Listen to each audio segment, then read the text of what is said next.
لو أنزلنا هذا القرآن على جبل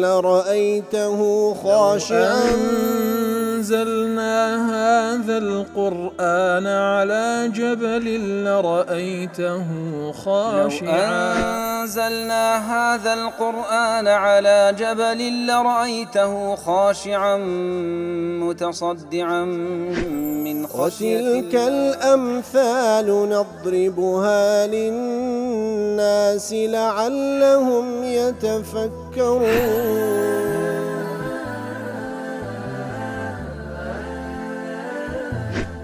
الحمد لله والصلاة والسلام على رسول الله وعلى آله وصحبه ومن والاه. السلام عليكم ورحمة الله. برزان خوشحالم لواني حفصة بستنو لواني كاين تفسير قرآني بيروز بيمو خزمتان بس رزامدي رب العالمين وهوادان اوي ازي السودي لور بقرن. أعوذ بالله من الشيطان الرجيم. بسم الله الرحمن الرحيم. يا بني آدم خذوا زينتكم عند كل مسجد وكلوا واشربوا ولا تسرفوا إنه لا يحب المسرفين. بەڵێ خۆشەویستان وەکو لە دووانێ ڕابردووش لە خزمەت ئەواتە پیرۆزە دابووین کە رب العالمین فەرمانمان پێ دەکا ئەینەوەی ئادەم خذوا زینەتەکم عند كل مسجد لە هەموو کاتی نوێژێکدا و لە هەموو وەختێکەوە نوێژ ئەنجام دەدەن ئەوە زینەت و با بڵێن بەرجی جوان لەبەر بکەن و ئەو بە تایبەتیش بەرگێکەوە عەورەتتان داپۆشی کە دەبتەمایی جوانی لەبەر وەکو باسمان کرد بە دیارخستنی عەورەت و بە دیارکەوتنی عەورەت مایەی ناشرین و قەباحەتە وەسترکردنیشی جوانیە ئیتر ستری عەورەتتان بکەن جلچی جوان و ڕێک و پێک لەبەر بکەن لە کاتی لە هەموو کاتێکدا بە تایبەتیش لە کاتی نوێژەکانتاندا وكلوا واشربوا ولا تسرفوا بخۆن و بخۆنەوە بەڵام ئیسراف مەکەن إنه لا يحب المسرفين لەبەرەوەی بێگومان الله سبحانه وتعالى کەسانێکی مسرفی خۆش ناوێ. فسر الإسراف بمجاوزة الحد فيما أحل كواتا إسراف بو شوي تفسير كرا بمجاوزة الحد فيما أحل واتا أو هندي نخوي يعني أوي كخواي قول حلالي كرديا لوي زياتر تجاوز نكي وذلك بتحريمه كواتا لحلال تجاوز نكي بتسي سنوري حرام كواتا أويان إسرافه. جشمي يمني لتفسير كيك بناء التهذيب دلي تدل الآية على المنع من الإسراف كواتك بلغير سروي منع من بك لإسراف وذلك على وجهين بدوش أولهما إنفاق في معصية بارس صرف كردن لمعصيتك كالفخار واللعب والزنا والخمر ونحوها كواتا بخشين لبوشتي حرام ئەجە وەکو فەخر و شانازی کردن یان لە شتی گاڵتە و گەپ یان لە بۆ زینا و عەرەق و نەحویهما و هاوشێوەی ئەوان کاتە هەر پارەیەک کە لە حەرام سەرفی دەکەیت ئەوە ئیسرافە. و دووەمیان ئەن یەتەعەدە الحدود لە حەلالەکانیش سنوور ببەزێنی وذلك مختلف باختلاف بحال اليسار والإعسار. طبعا لە کەسێک لۆ کەسێکیش ئەو تەجاوزکردنی حەدە دەگۆڕێ کەسێک کەوا یەسارەواتە خوای گەورە زۆری پێدا کەسێکیش معسیرەواتە لەو کەسانەیەکەوە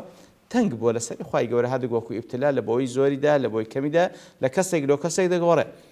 لأن من له قدر يسير کەسێک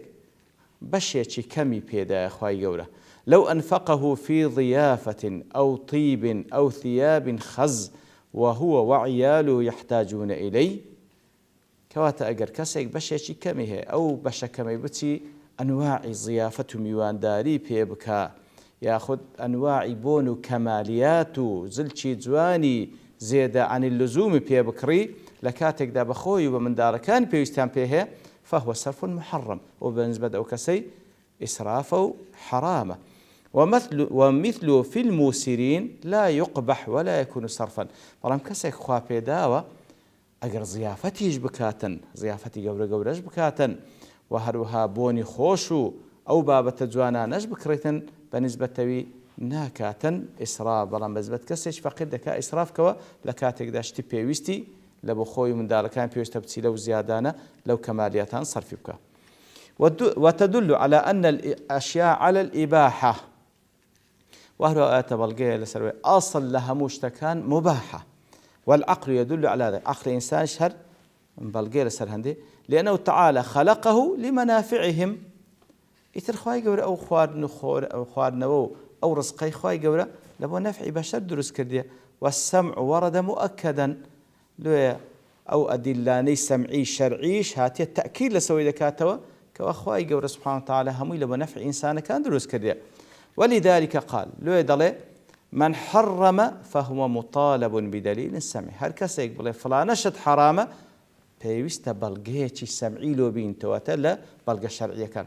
کەواتە ئەسڵ لە هەموو شتێک لە خواردن و خواردنەوە ئیباحەیە. الأصل في الأشياء الإباحة ما مەگەر بەڵگەیەک بێ بڵێ فلانە شت حرامە. ئەسڵ لە ئەشیا ئیباحەیە. ئەسڵ لە خواردن و خواردنەوە مباحە. بەڵام ئەگەر شتێک حرامی بەڵگەی لەسەرەکەوە حرامە ئیتر لە شتە حەلالەکانیش پێویستە تەجاوز و ئیسراف نەکرێ.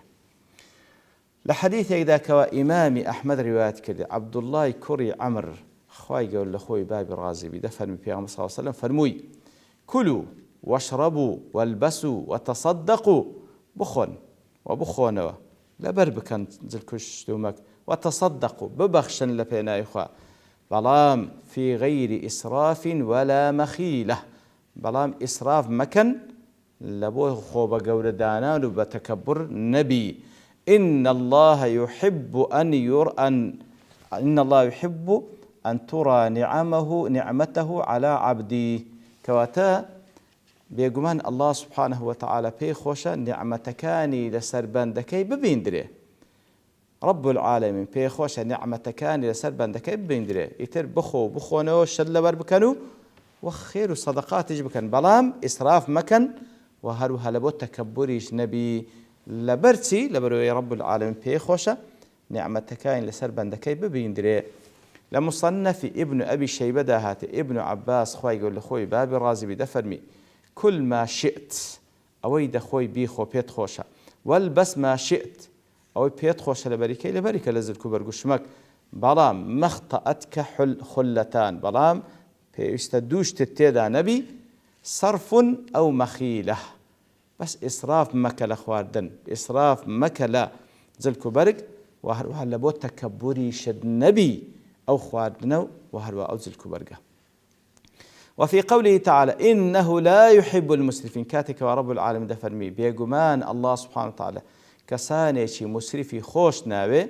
دفن وعيد وتهديد لمن أسرف في هذه الأشياء كواتوها رشي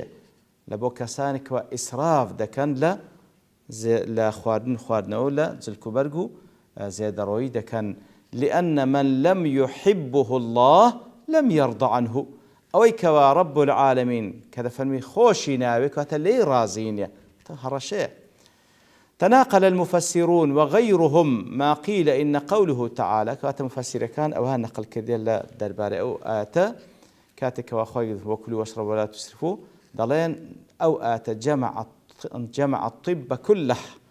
أو آتهموا طب لخوكو كرديتو بخونوا لو شتان كخواي قول حلالي كده بلام إسراف مكان همو طب لوي خويكو كرديتو. حتى دلي بين الإمام ابن القيم عليه الرحمة إمام ابن القيم رحمة خواي لبي بياني كده اشتمال التنزيل العزيز على أصول الطب كواتا أو تنزيل خواي قول كوا قرآني بيروز وكلام خوتي داي بزاندية أصولي طبي همتدا وأساسيات كان طبي همتدا والسنة المطهرة على بدائعه وهروها السني باتشي بيغمبر صلى الله عليه وسلم عيني هموش تجوانا كان تدا لهمولانك وبتايبتيش لأن الطب صحة خوشي وكل كتاب زاد المعاد زيادة بياني دكا بيانا يدهش الألباب وفوق كل ذي علم عليم كواتب بشويك بياني دكاتن كوا يدهش في الألباب راسي إنسان لي محيرة وعند جوان بياني دكاتن بلا موكدر وفوق كل ذي علم عليم لسر همو خاون علمك عالم يشكهه لو لم عاش تفكر در علماء الصحة درين قاعدة وكلوا واشربوا ولا تسرفوا أو قاعدة كأخوي يقول فرمي بخون وبخون إسراف مكان تتضمن رأس قواعد الصحة غذاء ووقاية كواتدل أو آتبيروزا علماء الصحة دلين تيتدا أساسيات تندرستي وصحة خوشي تدا هم للاني غذاء وكتست بيويستا هم للاني وقاية وخو بارزقاري كردن لأن خوشة أو ما يسمى بالأمن الصحي أو كوا بيد قوتري أمني صحي كواتا أقرب ما نوي براستي لا شيش تندرست ما نهبي ما نوي لقل خو ما نو دور برمان بتندرست بجيين لدرباري خواردن وخوراكوا وكلوا واشربوا ولا تسرفوا بخون وإسراف مكان كاتب راس هم أوشتاني كوا دا قوتري زيان بخشة طبعا أو كوا بنص حرام كرا أو شكو قمان تيدانية وكو عارق وكو هربابة تيشي ديكا خواي قور حرام كرا وكو جوش براس أو بالتأكيد نابي بخوري وبالتأكيد زرره لحلال كان بس زيادة رويت إذا مك بخو أو قاعدة الصحي زور جرينجا بخو بلام إسرافي تيدانكي براستي خوما اللي رابيني وكباس شمان كركوا مفسرين بازكن أو بيز قالوا كوا ذبينا بامر خاون لا شيء تندرس وطبعا سنوري خوامان نبزاندية فرماني خوامان زي كردية ذبينا خاون نفسه خاون إرادة بهيز لسر نفسي خومان والله أعلم. لا آتي دوات دفرم قل من حرم زينة الله التي أخرج لعباده والطيبات من الرزق قل هي للذين آمنوا في الحياة الدنيا خالصة يوم القيامة كذلك نفصل الآيات لقوم يعلمون. بيان بلي من حرم زينة الله بيان بلي تشيكوا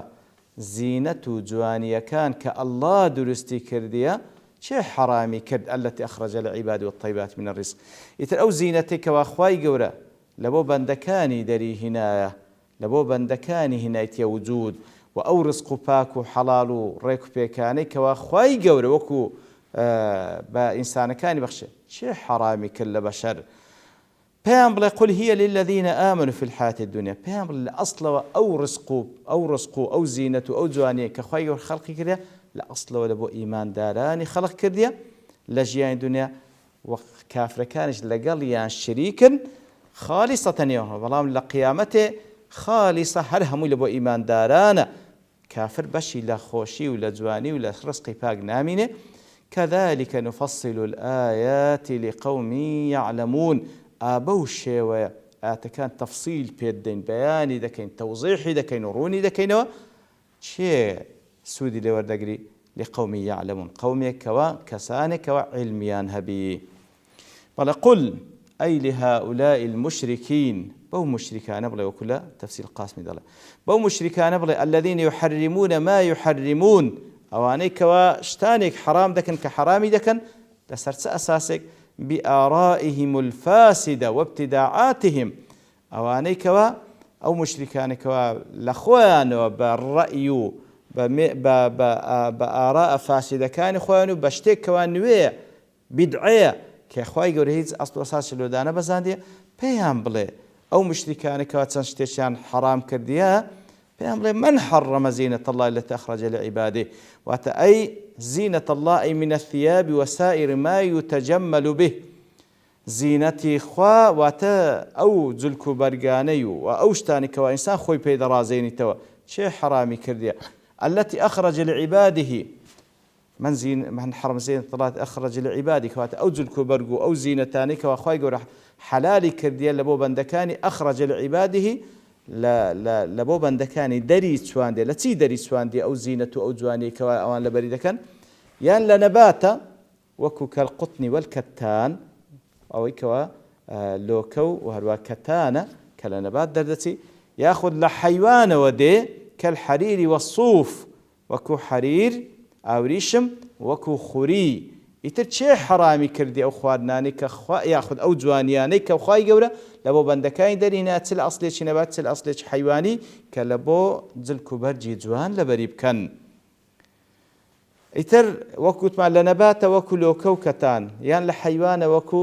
حەریر و سووف والمەعادینی و هەروەها یاخود ئەوەی کەوا لە مەعادنەکان دروستە کە دڕوع وەکو درعێک کەوا ئینسان لەبەری دەکات لە قەدیم و ئێستاش بە شێوازی نوێ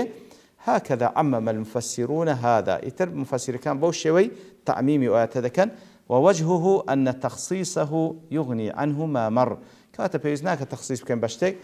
چێ ئەو زینەتەی حرام کردێک کە خوای گەورە لە بۆ بەندەکانی دەرهێنات چ لە ئەسڵێکی نەباتیان لە ئەسڵێکی حیوانیە یان لە مەعادنکەوە لە نەتیجەدا ئینسان شمەکێکی جوان لەبەر بکاتن أي وكلا تفسيري معاش تفكر ضلي قل لهم يا محمد ويا كل حامل لرسالته من أمتي واتا خطابك لبوشي لبو بيغمبر صلى الله عليه وسلم وهروا همو آنكوا هالقري بيامك أون لدواي بيغمبر صلى الله عليه وسلم بيغمبر إن الله عز وجل قد أمر بأخذ الزينة عند كل مسجد وكل آت كبيشتر خواهي قول فرماني كردية كوا زينة تزلش جوان لبربكين لا كاتي همون يوجك ده وأمر بستر العورات وقالوا فرمان كري عورتكان ستر بكرة منذ عهد بني آدم الأولين لسرتاي نويك بني آدم حتى أخيريش خواهي قربوا الشيء فرمان كده فمن ذا الذي افترى على الله فكلف الطائفين والطائفات من غير قريش وما ولدت قريش بأن يطوفوا عراة بالبيت الحرام وكل سبب نزولكات كواتا تشي هي افتراء لسر خواكر كوا قوتي بياو آفرتان كالطواف دكن فيويستا هيت زوانيك وهيت زلكي كان لبر نبي تنبروتي بتسن طواف بكن كواتا تشي هي افتراء كرديا أو اشترى لسر خوا سبحانه وتعالى يتربوا شوية مفسرين باس لو تذكن طالما لبر توابوني كات دوستين ببشتوان رب العالمين لواني داتو دين وخزمة دوات وصلى الله وسلم على نبينا محمد وعلى آله وصحبه أجمعين وآخر دعوانا الحمد لله رب العالمين. لو أنزلنا هذا القرآن على جبل لرأيته خاشعا أنزلنا هذا القرآن على جبل لرأيته خاشعا أنزلنا هذا القرآن على جبل لرأيته خاشعا متصدعا من خشية وتلك الأمثال نضربها للناس لعلهم يتفكرون